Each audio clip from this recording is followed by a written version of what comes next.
Assalamualaikum warahmatullahi wabarakatuh. So for today, our group will discuss or present the topic which is about the corruption of knowledge. So firstly, I will go with the introduction. The knowledge or al-ilm, it means that it is sacred trust from Allah in Islam. So by seeking knowledge, it enables human being to understand Allah far more better, and it also fulfill their duties as a Khalifah. Not only that, it also bring a success in this life and the hereafter.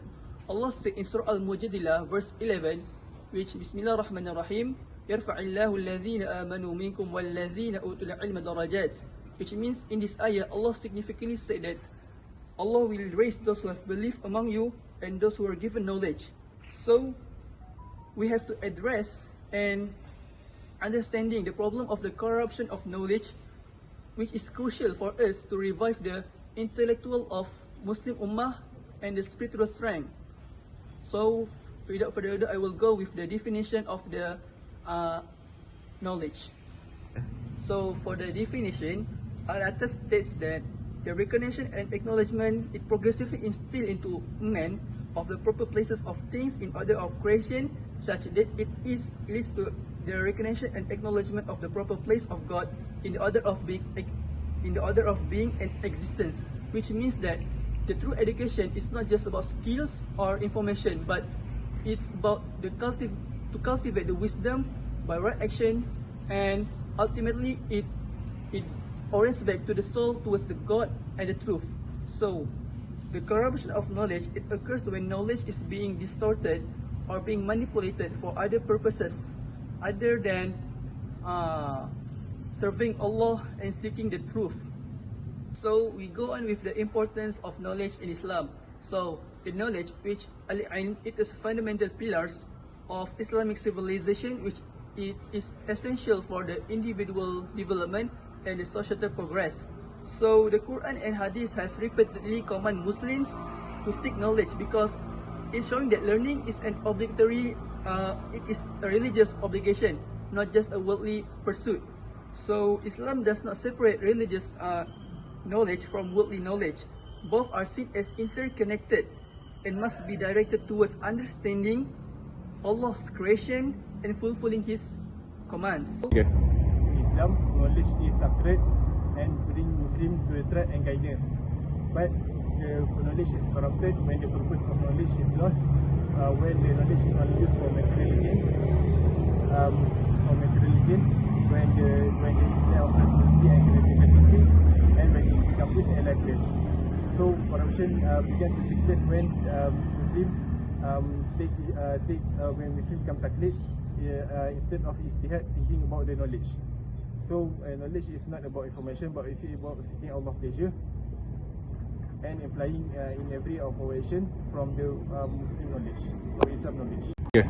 Threat to Muslim world from corruption of knowledge. First one is the decay of intellect. This happens when the Muslim world lack creativity, knowledge about the technology. This will lead the Islamic civilization behind the Western civilization and the loss of scholars like Al-Hawarizmi. The second one is the cultural failure. This happens when the Muslim world lost faith in the Muslim culture and follow the Western culture and ideologies. For example, the LGBT, where Muslim world think that LGBT is a human right instead of prohibition for Allah Subhanahu Wa Taala. Okay. Solution: how to meet the corruption of knowledge. First one is bringing creativity into life. For example, the school can teach the student how to understand Quran, Hadith or any Islamic law instead of just memorize it and just memorize the Quran but not understand anything. The second one is to update the Islamic institution. For example, they can update the curriculum by adding the subject philosophy, sociology in addition of Quran and Hadith, so they can generate Muslim scholars that can represent the Muslim in this world. The third one is to provide the source of knowledge. Muslim has to update the system by distinguish between fake narrative and true narrative in the Hadith, so they can eliminate the any doubtful or fake narrative. So the knowledge is sacred and not corrupt. Moving on to my parts, another forms of corruption of knowledge in the Muslim world is the loss of adab towards knowledge. But before we dive into this issue, it's important to understand what adab truly means. Many of us are familiar with the terms, but only a few actually apply it into our daily lives. The concept of adab in knowledge means understanding the proper or the purpose and use of knowledge in Islam. It helps us see knowledge as means to understand the world in a way that aligns with divine truth. The role of adab in our daily life is creating an ethical foundation for how we pursue knowledge. It connects knowledge to truth and ensures that knowledge serves a moral purpose. Without adab, Muslim education becomes disconnected from its spiritual roots, leading to confusion and also corruption. Moving on to the next part, I'm going to talk about the hierarchy of knowledge. In Islam, the knowledge of Allah is the highest worldly knowledge. Allah is the highest worldly knowledge. It's just like the science or technology. It is important, but bear in mind it is considered lower because it should serve Allah's will and help humanity. Purpose of adab in education is it helps put the virtue in life, uphold the justice, and fulfill our role as Allah Khalifa of Allah. Education should create good and responsible individual. Finally, it is to be rightful place of knowledge. We should seek knowledge sincerely and within the ethical conduct and religious guidelines. Moving on to the next part, secularization occurs when knowledge is detached from religion. Detached in here means divided or divorced or separated. It would lead to confusion as it loses its spiritual and ethical context. Besides that, people also using knowledge as materialistic pursuits, taking over education when knowledge is sought for wealth and fame and power without considering its moral impact. Beyond that, it is also leads to misinterpretation of truth. It happens when the loss of a metaphysical foundations allows false ideologies to spread, and people will justifying falsehood and moral relativism. Finally, disruption of educational objective occurs when adab is neglected, resulting in a loss of holistic development, wisdom, which is hikmah, and a sense of responsibilities. Without adab, knowledge loses its sacredness and purpose in the society. This is why knowledge can shift from being a path to enlightenment to becoming a source of corruption and also confusion.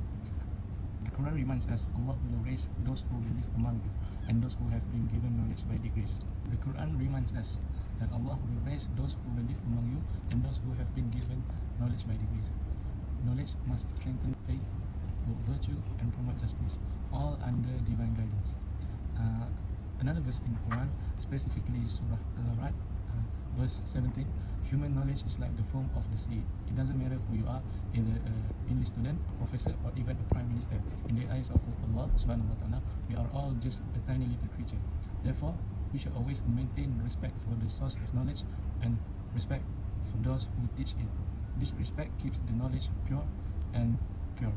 Okay, my name is Muhammad Haikal bin Bilezan, and I will continue to discuss about the topic corruption of knowledge in the Muslim world. Okay, the first point is the influence of external epistemologies leading to the conceptual confusion.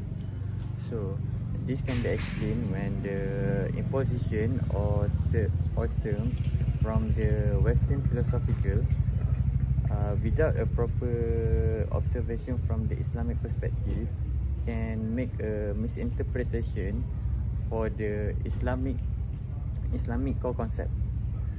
This will manifest a disconnect between the unique Islamic traditional and the modern principle, possibly will erode all the contribution from Islam to the Muslim world. The second point is the erosion in adab and ethical framework in knowledge. For example, a decline in emphasis on the adab, encompassing proper conduct, respect on the teacher, and the ethical responsibility on sharing the knowledge will also contribute to the corruption in the knowledge itself. Because of this problem, it will lead to manipulation, misconduct of the knowledge, and even the commodification of the knowledge for a personal gain or power. third point is the weakening in the tradition, scholar authority and methodology. The explanation is the role of establishing the scholar authority and methodology nowadays are superficial and more to the political motivated interpretation. This thing will cause more damage in the corruption of the knowledge.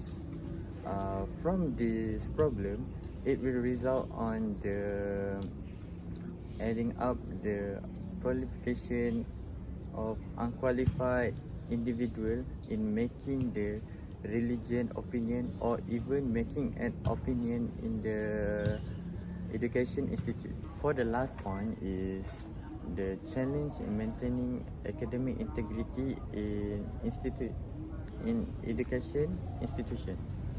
So as highlighted by Akbar and Picard 2020, things like cheating, plagiarism and pressure in the education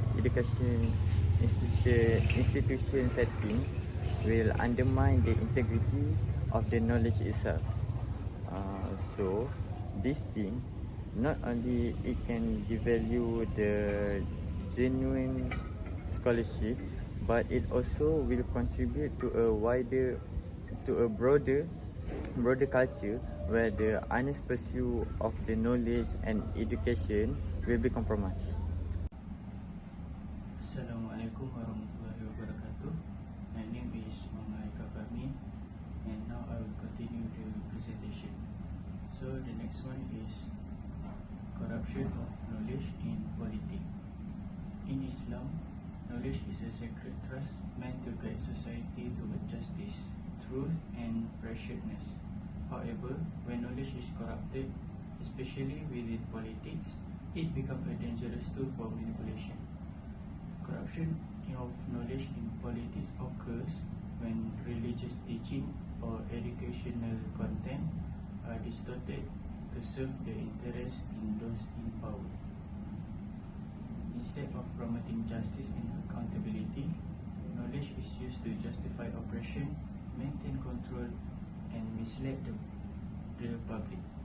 This is not only betrays Islamic values, but also poses a serious threat to the moral and intellectual strength of the Muslim Ummah. So the next one is, how is corruption of knowledge in politics become a threat for Muslims? So the first one is weaken faith and trust in religious leadership. So when fatwas are politically motivated, Muslims lose trust in scholars and institutions. This led to confusion, disunity, and spiritual decline. For example, government-controlled fatwas supporting unjust policies have caused public mistrust in several Muslim majorities countries. So how do we tackle this issue? So we've come up with two solutions. The first one is promote ethical, independent Islamic scholarship. This means that train scholars to be morally strong and free from political influence, and encourage examples like Imam Abu Hanifah and Imam Malik, who upheld truth over political pressure. The second solution is educate the public with authentic Islamic knowledge. So the point is launch public program to teach core Islamic values, justice, which is adil, truth and consultation, and inform public can resist manipulation and protect the true message of Islam.